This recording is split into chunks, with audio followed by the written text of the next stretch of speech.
Like when you think of cold, it's like sparkly, ding dong, diddly doo. Like almost like Christmas music. Yeah, like something like that. Close to that. Yeah.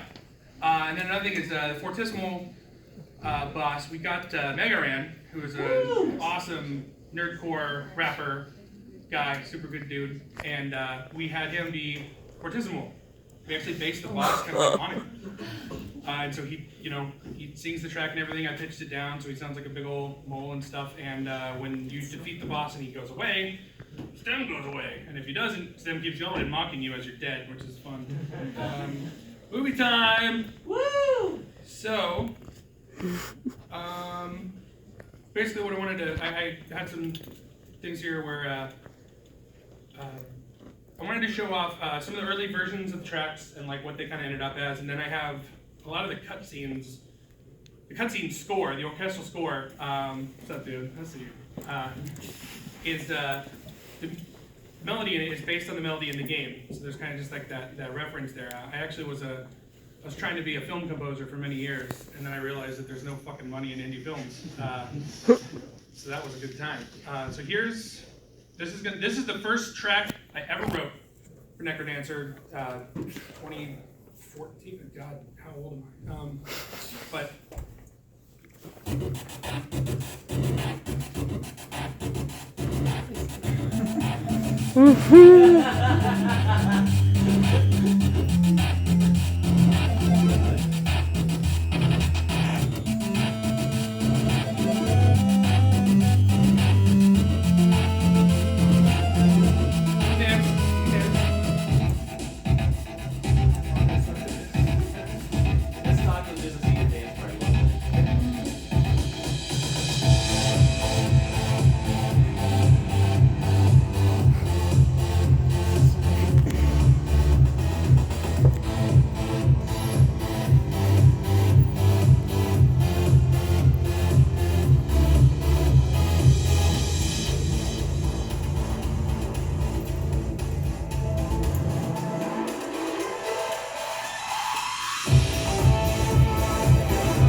as far as my composition process, a lot of times what I'll do is I'll start with something like that, kind of my roots, I guess we want to say, is like kind of a chiptune, Nintendo-y, Super Nintendo based kind of thing, and so I will often start with a very simple instrumentation like that and then expand on it later. It's like any of you composers and stuff, sometimes it's hard to just like get started. Do I start with melody? How often, if any of you listen, how often do people ask you like, do you start with the drums or the bass? Or what? Like, bro, like whatever. Like I just start clicking on shit. But so that's a good example of just like how it'll evolve over time. The other one early on, so this one's kind of got a saga to it. Initially, we were going to have 4 levels per zone. We cut it down to 3 eventually. But 1-4 was originally this track that eventually became 4-3, and it's weird making music like when people are like coming at you and like know that it's coming and stuff, because people are just like, oh, where 1-4 go? And it's like, dude, it's coming, it's in the game. It's like, but I want it now. I'm like, cool, but it's not done. And so basically this one started, 1-4 started kind of just like I was trying to do like a trancey kind of thing. Again, I'm not encyclopedic when it comes to like dance, EDM genres, that kind of stuff. So hard dub, billychord.com, whatever. I don't know those things. And so this one I kind of went for like, what is trance? I think I know what that is. And it just, this was the second track I wrote out of all of them. And then when I redid it for 4-3, it was one of the last tracks I wrote. So this one was really interesting in that it actually didn't change as much as I thought it did going through this, but like, I mean, you can hear it just, it increases in complexity. And here's my cool already.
Fun fact, that's my least favorite song in Necrodancer.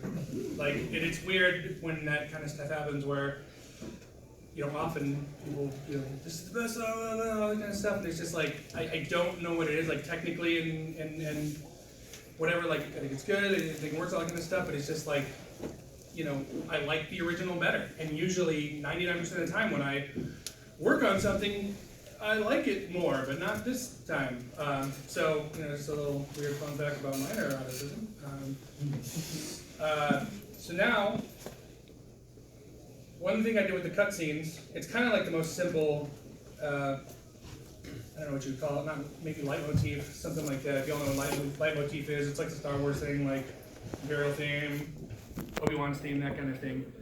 And the simplest thing you can do is just kind of bring back melodies in different contexts. And so each of the cutscenes is based on a level track. And I did this, and it took like 2 fucking years before someone on YouTube said that, and it made my life. And I'm like, yes! Dr. 69er, like, you get me! Like, so here, and just, I did these, again, learned Vegas like 2 weeks ago, clearly, and a lot of these are mislabeled, and the information's wrong, so just trust me. You can just yell the right information very loudly. So this is not the post 1 cutscene, this is level 1-1. Directions to a graveyard. Uncle Eli tried to stop me, but Dad had been gone for 2 years. I had to find him. So it's not always like 1-to-1. I try not to be too dogmatic about that kind of thing, just like same kind of similar chord progression, melody, that kind of thing. Here's the next one, which is based on 2-3. I think this one's correctly labeled.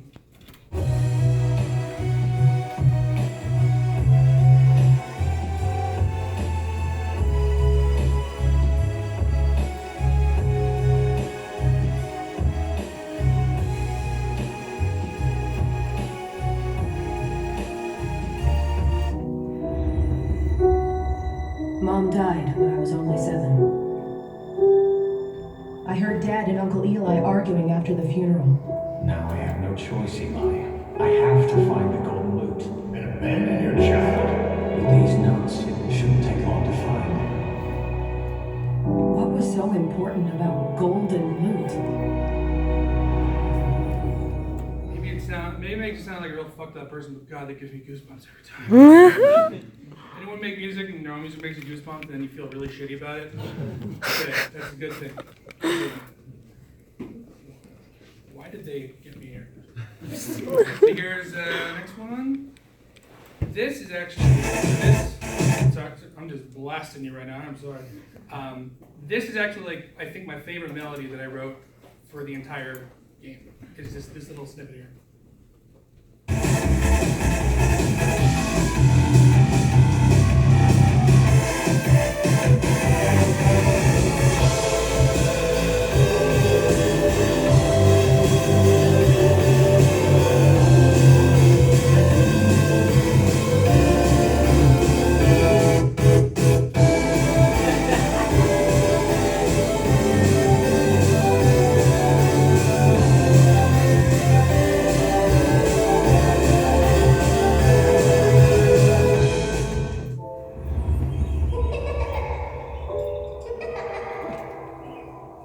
We were so happy together.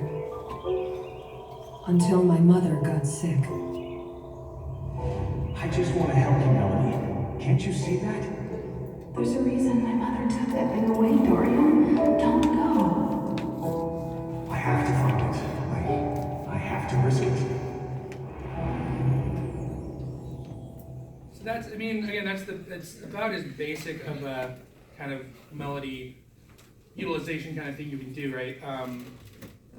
Just taking a melody and using it somewhere else, and but it's effective. It works, and it's also, to me, it's really interesting. I really like one of the things I would do a lot at OC Remixes, I would take like Castlevania music and make lounge jazz, because why the fuck not? And it like worked, and it was fun. So like that kind of stuff, just genre mismatches, putting stuff where it doesn't belong in musically, you know, it's I like it. We had remixers, spooky. So we did a bunch of remix soundtracks. So what happened was Jules, the sultry-looking homeboy, he was. What? I don't want that. Okay. I was at MagFest a few years ago. I was just in my room hanging, and someone hit me up on YouTube and like, someone did a Meat Boy metal medley. I'm like, all right. So this fucking guy from wherever does this sick metal medley of all like these Meat Boy tracks and stuff, and it's just like, I don't write my music for humans. I click it in with fucking squares, and like it's never meant for humans, and people fucking figure it out anyway. So he did, and it just kind of led to me becoming friends with him, and actually like he did an Binding of Isaac medley too, and then he ended up doing guitar on the final boss of the Isaac expansion, which was kind of cool.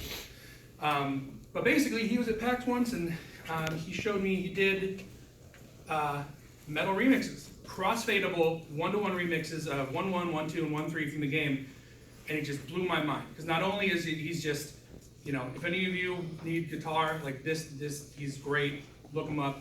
But he's very clean, very technical, all this kind of stuff, and that basically just kind of kickstarted this idea of why don't we have other characters have other genres as the music. And it started an 18-month, 24-month saga of herding a bunch of fucking cats, getting hundreds of music tracks done and ready and approved and stuff, and it was fun! So this is, just to go through, this is a rival. He did kind of the EDM one. This is Jules, he did the metal one, obviously. This is Eric Sphero. He did like a synthwave one, because the kids like synthwave and we like money. This is Jake Kaufman. If you don't know who Jake Kaufman is, he's a legend. He did Shovel Knight is probably the one he's most known for, but he did the new DuckTales. He did a bunch of Way Forward stuff. He's been around for fucking ever. He's awesome. Chipsel, you guys should know Chipsel. She did Super Hexagon, Interstellaria, a bunch of stuff. She does awesome live shows. And then this is the only picture I could find of Michael Birch, who is, he goes by Flex Style. He's a remixer at Overclock Remix, which again is kind of my alma mater. And I thought, basically the way these worked is like these two we're gonna keep it a secret, and on release day, oh, you thought we had one soundtrack, we have 3! And it was very great, everyone was very blown away. And then for the, what was the next one? God, so much shit. What was the, when did these ones come out? What? Some wife you are. Hey! She's a great wife, I'm sorry. I'm gonna cool it down, I'm just gonna calm down. We did an update with, we did an update and we added these two together, and then for the Xbox. No, it was for PS4. So PS4 and Vita, Sony always wants their pound of stuff, and so we gave them this, and then eventually it was, they're all available on Steam now. But like then the Xbox One was her, and then the amplified expansion was his. So Ryan Clark, oh yeah, he's a good businessman, eh? He's really smart. He's Canadian, and he wanted, these were really good to help kind of promote, especially on the music-focused games. They're really good to promote. Hey, there's more stuff with like, hey, a whole another soundtrack, and it's obscene how much music is in the game now. Like, as much fun as it is, and how happy I am that it all exists, I'm glad I never have to do this again, because it was so much music to do, and yeah, I'm never gonna do it again. But trust me, it's okay. Death Polka. Let's get into the Death Polka. So this is kind of just my random shit section. You can see I'm a very organized person. So. Whoops, let's save that one for later. One of the things that happened was, okay, so we have this Jules metal soundtrack, right?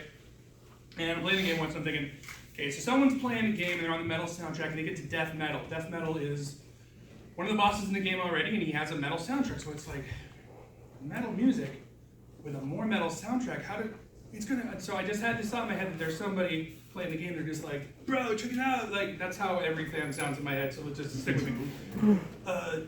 It's already metal, but like, it's gonna be so fucking metal, dude, it's gonna be fucking awesome.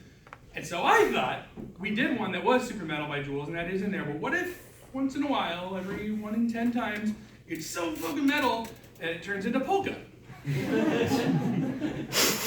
So this was actually, I did this polka track years ago, like 2 years ago. We were going to do it for launch, didn't get in for whatever reason. Got in recently, so if you play Necrodancer with the metal soundtrack and you get to death metal, there's a 1 in 10 chance that instead of this, I'll play the original one and then I'll play the polka. So this is the original.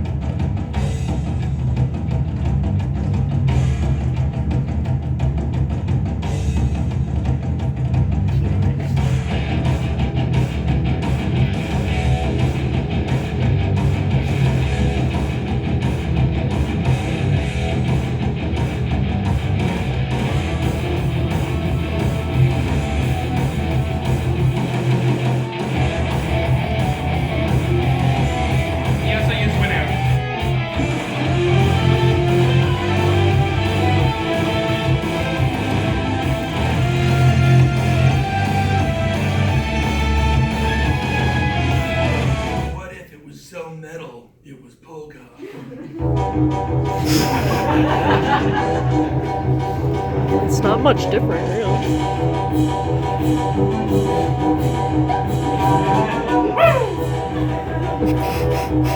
I like to think you imagine that jump wire.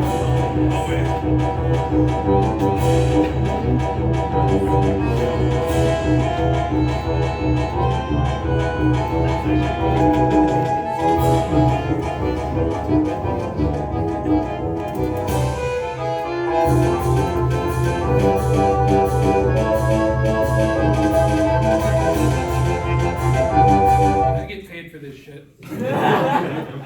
So another weird thing that happened, and again, composers, who are you? Composers, musicians? Not enough, man. I'm disappointed. I'm not disappointed. You guys are good. Yeah. You will all be composers one day. By the end of this talk. Yeah. So I don't know if y'all ever done this, but like sometimes I steal from myself and don't know it. And so when I was doing the expansion music for one of the tracks, there was this melody in this part, and I'm just like, this really fits. I really like it, but it's from something. What am I stealing? I was stealing from myself. So here is. It's going to start with. Again, this is 3/3. This is like the that favorite melody of mine, and it's a little bit different, but you can.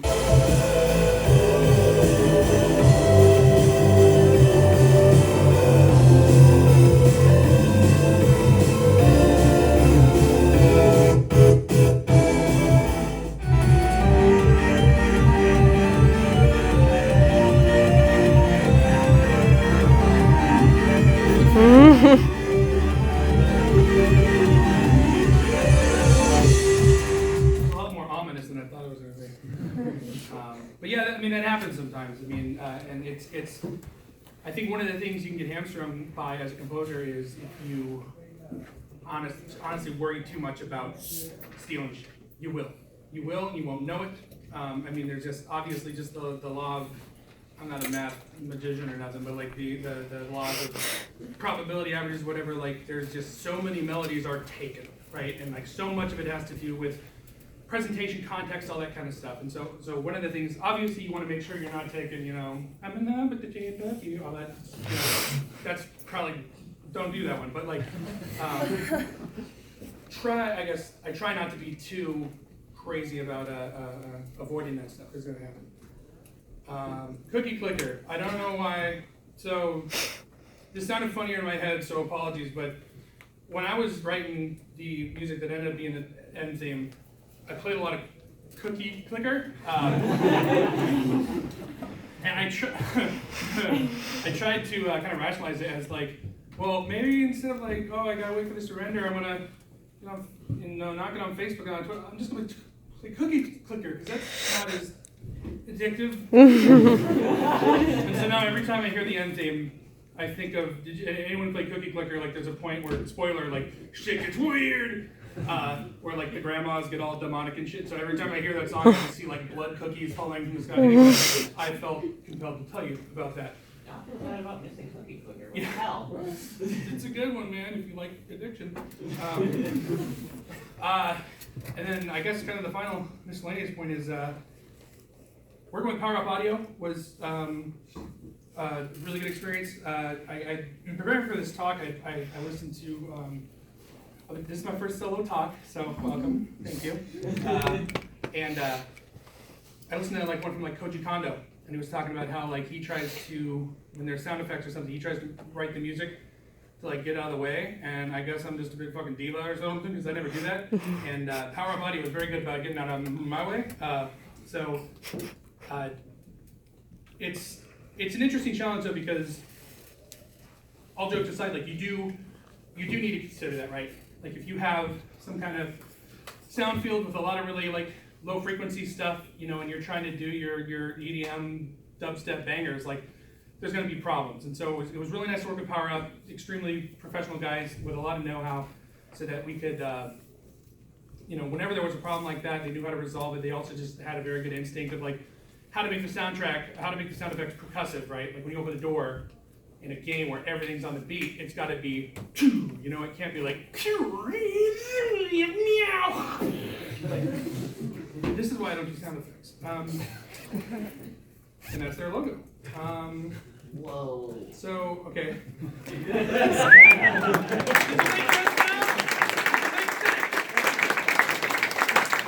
who would have been such a sick president, bro?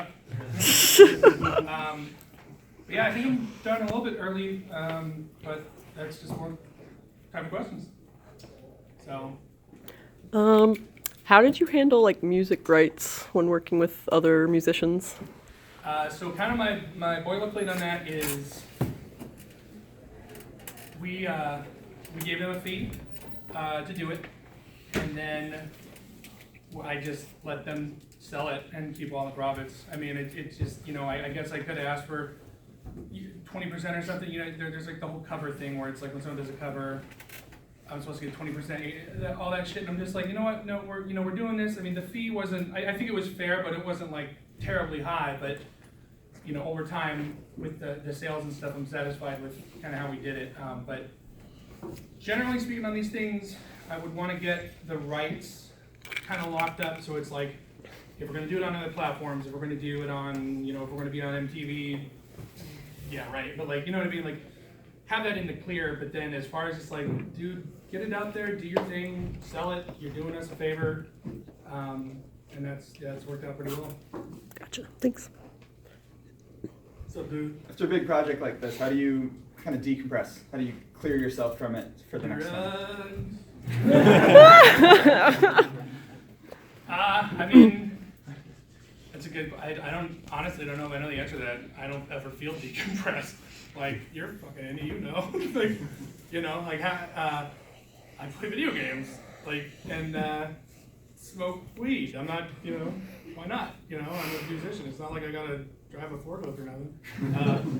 But that is a good point though, because I do think that I don't understand how some musicians are so productive. Like people have like said to me like, oh, you're so productive. Well, I don't know why everyone talks like an asshole to me, but like that's so like, oh, you're so productive or whatever. And I'm not that way. I don't feel that way. And I do firmly believe that like you gotta have some time off to just mess around. You gotta have some time off to just like clear it out. Because like when I try to do too much, like I'll go through phases where I'll write more, write less, that kind of stuff. But if I go for too long, I'm not into like the hippie shit, dude. I'm not into like the whole like you need to clear your spirit and all that kind of stuff. But I think there is like a concrete like chemical need to not be creative constantly. And like I noticed that in times when I've had to do a lot of music in a short amount of time with not enough of a break, it just runs together and starts to sound the same. And that's not, obviously, if you gotta pay the bills, it's not practical. It's like, this isn't like a, if you're gonna work, but like, it's a good question. And I've never heard anyone have a good answer to that question, and I wish there was, but maybe there isn't. You just go as long as you can and do what you gotta do, but, taking a couple weeks off here and there, a couple months, like the people who say they like write every day, I'm just like, I could joke around about being like lazy and shit, and I totally am, but like for real, like I think creative exhaustion is a really thing, and there are composers, I'm not gonna name names, but there are composers I respect immensely, but they overextend themselves, and some of the stuff they do is just like, you've done that already, like, which is fine, you don't have to reinvent the wheel every time, but it's like, yeah, I'm a firm believer in that. It is a privileged position to be in, because obviously, you can't always choose. I'm extremely fortunate to be able to choose like when and what I work on, right? So like, it's totally terrible advice, I guess, but like, yeah, I guess that's where I'm at with it right now. When I figure it out, I'll let you know, but I probably won't. So. You've probably heard this question like 1,000 times, but what kind of tools and whatnot would you suggest to someone who wants to learn how to compose? To start up, I mean... Yeah, even just to like have placeholder music is a really crappy platform. It's a shitty answer, but anything. I mean, GarageBand. I mean, the most important thing is getting something written down, right? Getting something on paper, even if it's a shitty default Mac,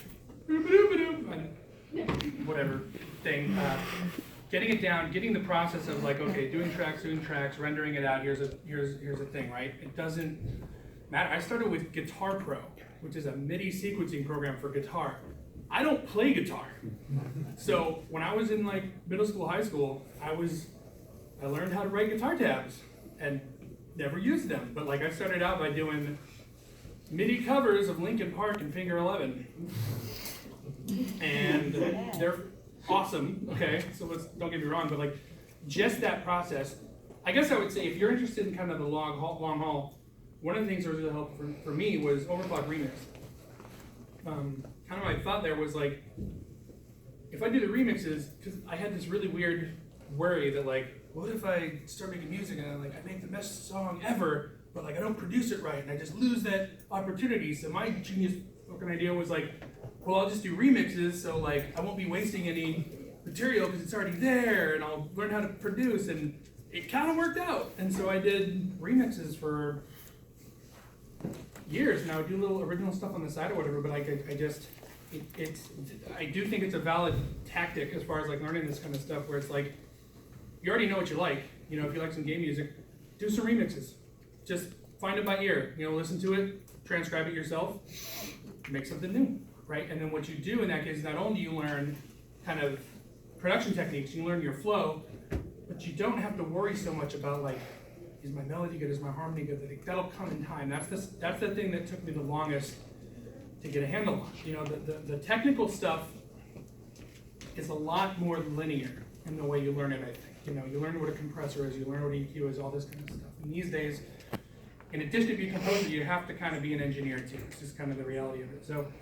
I think and another thing too is like the Bob Ross thing, it's a learned interest, right? And so that very much helped me stay interested in it, because I'm super distractible, and like, I will not stay on task at all. That's why I hired a manager. This is my manager. He sends me messages to work and stuff. I pay a person to make me work. It's fucked up, really. Yeah, that's just, as far as the tools you used to do it to, Logic, Cubase, Sonar, whatever you use, it's all the same shit. Like, people will go on tirades about what's better and what's, but nobody cares. It's just, if you, Whatever music that actually like gets to people's ears. if you can load up instruments, put them down, make them an MP3, you're good. If you like, I mean, somebody, I'm sure at this point, unfortunately, a lot of you are probably younger than me, which is fucking terrifying and scary, but like, none of you kids are into the iPad or any of those kind of things. Like, there's even like mobile shit you can do and just mess around, just whatever's comfortable, man. I mean, I'm a clicker. I was a drummer, but I'm not really a keyboard player, guitar player, so most of my shit's clicked in with a mouse, 99% of it. If you're a guitar player, use that.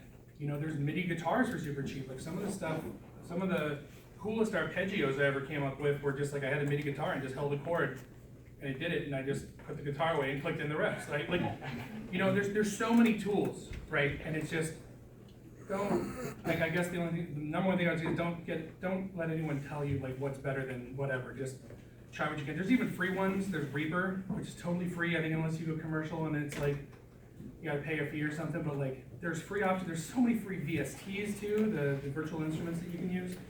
So yeah, that's my convoluted and strange answer. So how do you handle like co-composing the same piece as another composer? Like with the remixes? Like, so if you and another composer are working on the same piece together, how do you handle like sifting out each other's ideas and putting it onto the piece? Sure. So I did Desktop Dungeons with Grant Kirkhope, the banjo kazooie guy, and that's just what he does. It's his thing. Shut up, Ronnie. But that's a really good case study, I guess, in that case, is what it turned out to be with Desktop Dungeons. It was like a third just me, a third just him, and then a third both of us.